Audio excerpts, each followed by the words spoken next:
What are the 9 common challenges of retirement and what are the tools for how to navigate them and thrive? Sure. So I'll run through them in like three groups of three. The first ones come up pretty early, and the first one is boredom. People are actually, especially my male clients, afraid of being bored. They come off dynamic careers and they think, boy, what's it going to be like when I'm actually not having all of this that I have in my day to day life today? And they're really worried about that. Second one is the status quo, meaning just keeping things the same as opposed to going out there and taking control change and doing something new. Third one is connectivity, loneliness. And that's really about a lot of people's connections, especially my male clients, are tied to work in some way. And so all of a sudden, people find that they have to find their new tribe. Next group that people come up against is inertia. And I learned this from one of my coaching mentors, Marshall Goldsmith, who brought this up in a conversation one day in 2009.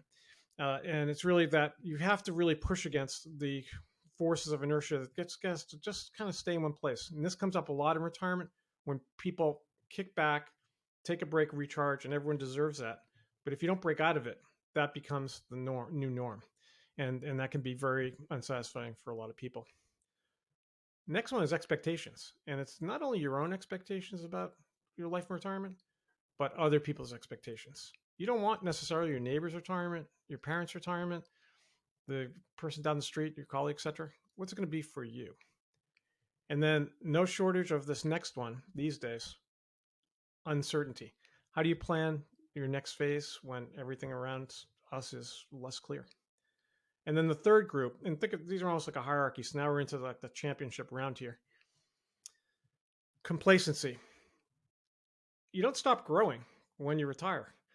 And so if you just stay with, okay, I'm comfortable, I'm happy, it can lead to a lot of negative outcomes.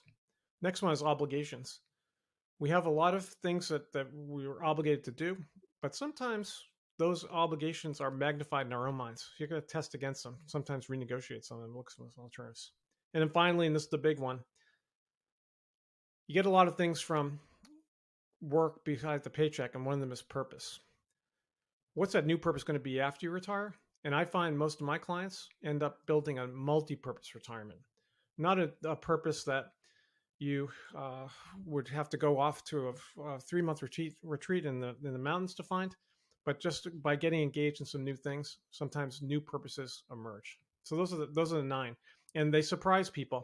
They're based on what I've seen over the last 7 years. My clients face. No one faces all 9. There's usually 3 or 4 that they come up against, but they really can get in the way, and knowing that they're coming can be really helpful. The tools part, sorry. And the tools are really the opposites. Think of these as kind of battles. There's kind of like a tournament for boredom. Just as an example, the antidote to boredom is curiosity, being curious about things, being open to new things, and getting involved in that. The solution to loneliness is really developing new connections. And on inertia, it's really unleashing your own creativity.